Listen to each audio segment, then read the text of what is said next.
गोदावरीच्या काठावर नाशिक नगरीत डोंगरे वसतिगृहामध्ये डोंगरे वसतिगृहाच्या मैदानावर कालपासून अखिल भारतीय विद्यार्थी परिषदेचा 60वं प्रदेश अधिवेशन सुरू आहे आणि ह्या अधिवेशनाच्या ठिकाणी आल्यानंतर मला माझे महाविद्यालयीन दिवस आठवले।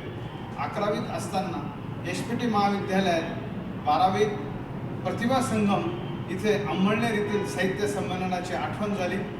आम्ही खरं महाविद्यालयात असताना अखिल भारतीय विद्यार्थी परिषदेशी जोडलो गेलो।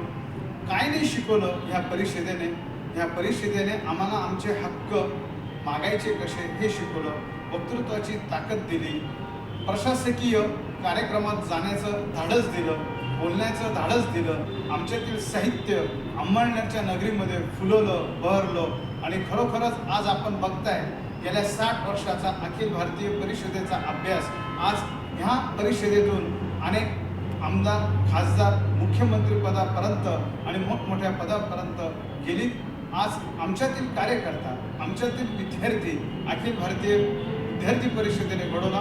खरोखरच नाशिककरांना अशी विनंती करतो की उद्या या अधिवेशनाचा समारोप होत आहे आणि आपण नक्कीच सहकुटुंब सहपरिवार या बघा आणि समजून घ्या अखिल भारतीय विद्यार्थी परिषद कसं आहे।